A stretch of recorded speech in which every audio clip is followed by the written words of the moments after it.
Why is Kenya, a land of rich culture and resilience, now gripped by a storm of unrest? What could have driven thousands to flood the streets of Nairobi, standing toe-to-toe with heavily armed police forces?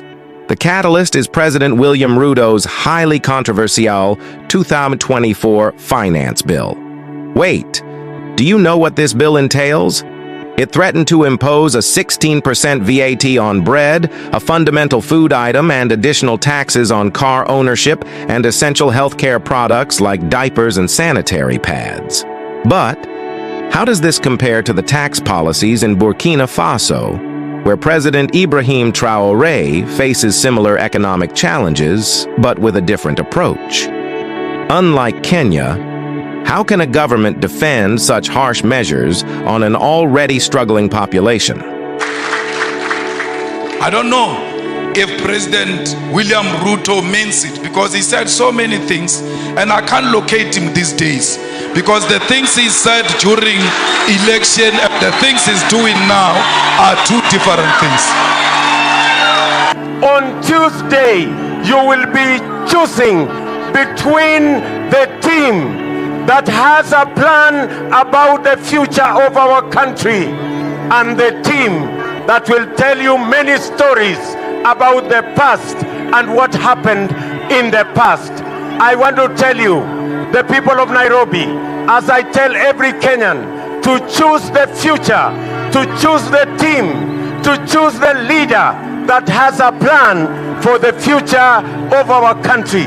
And we are saying here in Nyayo Stadium, as we make our final statement, that on Tuesday you will be choosing a plan that will reduce the cost of living so that every citizen, the 50 million of us, can afford a decent meal, can afford a decent house, and every one of us can be able to take their children to school. We are committing that we are going to bring down the cost of living. Many Kenyans are living below the poverty line. We have the plan to grow more food. We have the plan on subsidized fertilizer. We have the plan on subsidized seeds. We have the plan on irrigation. And that is the Kenya Kwanza plan. Tuko pamoja jameni. Tuko pamoja. I want to... Since Ruto's rise to power in 2022, Kenyans have faced an escalating tax burden. Last year's housing tax and increased fuel levies were just the beginning. Here's the kicker. This new bill, perceived as a direct attack on the poor and middle class, ignited the Occupy Parliament movement, mirroring the fervor of Occupy Wall Street in the U.S.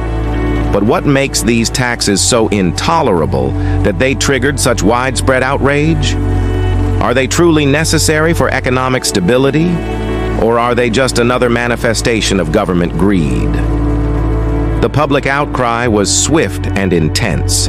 Thousands of citizens marched to the Parliament building, their voices echoing through the streets of Nairobi. The government's response? Brutal. Police deployed tear gas, water cannons, and even live ammunition. Shockingly, one protester was killed, highlighting the extreme measures taken to silence dissent. How can a government that claims to uphold democracy justify such violent repression of its own people? Despite the severe crackdown, the protests forced the government to reconsider.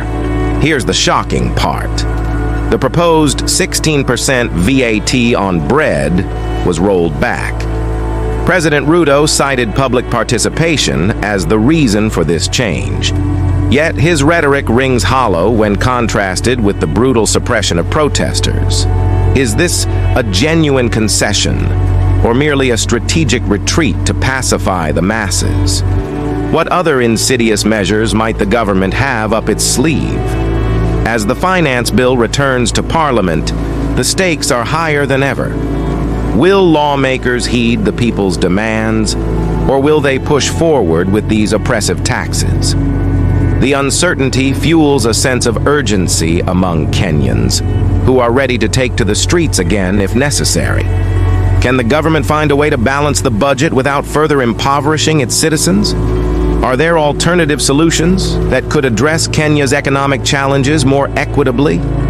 Meanwhile, in Burkina Faso, President Ibrahim Traoré faces his own challenges with taxation. His government has implemented a significant 18% VAT on numerous goods and services. However, unlike Kenya, Traoré has taken measures to cushion the impact on the most vulnerable by exempting essential items like basic foodstuffs and healthcare products. This approach contrasts starkly with Ruto's, who initially aimed to tax even the most basic necessities. But here's the twist. Even with an 18% VAT, Traoré's strategic exemptions mean the poorest citizens are somewhat shielded. Is Traoré's approach more humane, or simply a strategic move to avoid the kind of unrest seen in Kenya? While Kenya grapples with this crisis, President Ruto continues his international engagements, seemingly oblivious to the fire raging at home. It's reminiscent of Nero fiddling while Rome burns. How can a leader focus on foreign affairs when his own country is in chaos? Is this a strategic distraction or a sign of disconnected leadership? These events underscore a universal truth: the power of collective action. When people unite against injustice, they can force change, even against formidable opposition. But the questions remain. How far will the government go to enforce its tax policies? How much more can the Kenyan people endure? And what kind of future are they fighting for? Wait, there's more. Critics have compared Ruto to a biblical tax collector, relentless in his pursuit of revenue. His track record does little to quell these concerns. Rumors abound that this rollback is a temporary measure, a ploy to diffuse immediate tension while planning to reintroduce these taxes in a different guise. Can we trust this government to act in the best interests of its people? As Kenya stands on the brink, the world watches. The outcome of this struggle will shape not only Kenya's future, but also serve as a potent reminder of the enduring power of the people's voice. Will justice prevail, or will the government's greed triumph? The answers lie in the coming days, as the finance bill is debated and the people's resolve is tested once more. Now, what do you think? Can these protests bring about real change, or will the government's oppressive tactics succeed in silencing dissent? Do you believe the rollback on the VAT is genuine, or is it a deceptive tactic? And how does President Traoré's approach in Burkina Faso compare to Ruto's? Subscribe, share your thoughts, and join the conversation. If you are still not following us, you are probably never going to see us again. But if you are, congrats. You are on a journey of discovery as we unlock the mysteries of the past.